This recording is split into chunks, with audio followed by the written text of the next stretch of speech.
15 April 2023 रोजी पहाटेच्या दरम्यान फोनची रिंग वाजली।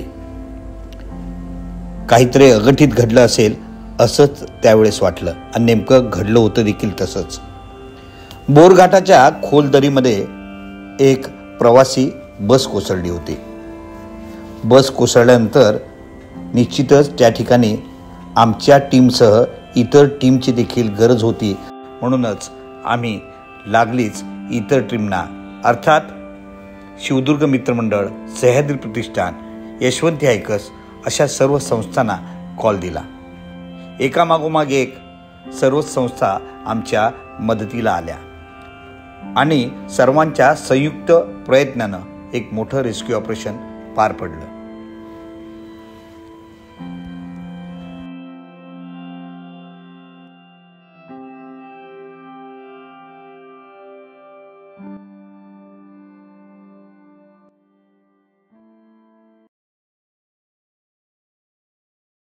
करतोय सर।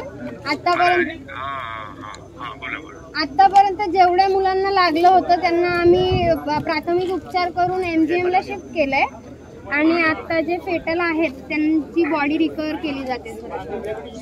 मला SP साहेब बोलले मला तुमचं काम चांगलं सुरू आहे। ठीक आहे वाईट दुर्घटना घडली आहे। हो सर। तुम्ही सगळे मदत करता त्याबद्दल धन्यवाद सर। ती आमची ड्युटी आहे सर।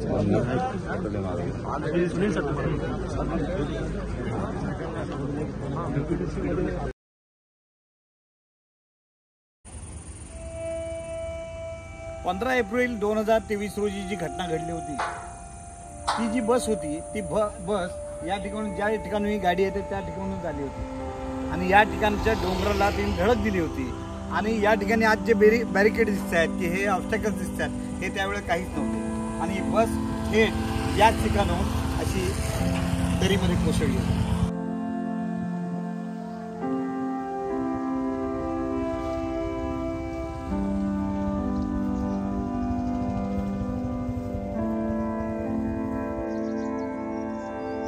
त्या दिवशीचा प्रसंग आजही डोळ्यासमोर जसाच्या तसा उभा राहतो। पुण्याहून म्हणजे त्या पिंपरी चिंचवडून निघाली ती ढोल ताशा पथकाची बस याच वळणावर अनकंट्रोल झाली आणि याच भागातून ती खाली खोल दरीत गेली। ही काही झाडं आहेत, त्या झाडांना आम्ही आमच्या सर्व इक्विपमेंट बांधल्या होत्या आणि इथूनच रेस्क्यू ऑपरेशन सुरू झालं। साधारणतः 13 ते 14 मृतदेह आपण याच इथून वर घेतले होते आणि जखमीच्या जे प्रवासी होते त्यांना आपण खोल दरीतून वर काढत होतो।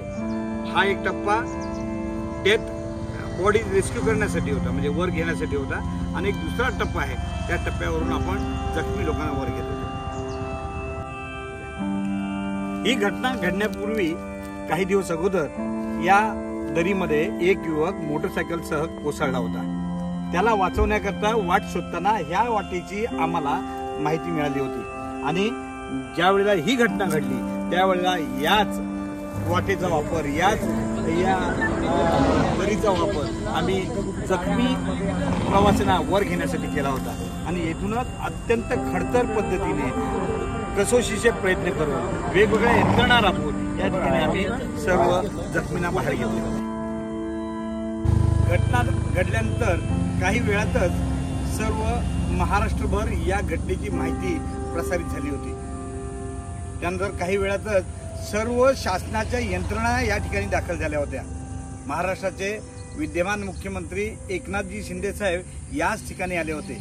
या ठिकाणी कोकण विभागीय पोलीस आयुक्त, त्याचप्रमाणे या जिल्ह्याचे जिल्हाधिकारी या जिल्ह्याचे पोलीस अधीक्षक या ठिकाणी जेवढे काही अधिकारी होते ते या ठिकाणी आले होते आणि या ठिकाणाहून या सर्व घटनेचा आढावा घेत होते।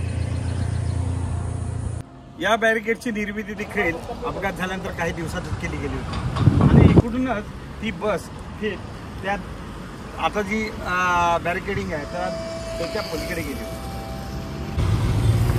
याच ठिकाणाहून एक रस्ता पनवेलकडे जातो आणि एक खोपोलीकडे जातो। त्या बसमध्ये काही खोपोलीचे कलाकार होते, त्या कलाकारांना खोपोलीमध्ये उतरवण्यासाठी ती बस याच रस्त्याने खाली गेली होती। मात्र त्यावेळेला हे हाईट बॅरिकेड नव्हते। 2.5 मीटर्स उंचीचे हे हाईट बॅरिकेड बसचा अपघात झाल्यानंतर उभारले गेले। काही हाईट बॅरिकेड उभारले गेले होते, परंतु ते तकलादू असल्याने त्यांच्यावरती गाड्या आदळून ते तुटले। मात्र त्यानंतर MSRTCने हे अत्यंत मजबूत असे हाईट बॅरिकेडचे उभारणी केलेली आहे, त्यामुळे बरेच वाहनं या ठिकाणी येण्यापासून निर्बंध लागलेला आहे।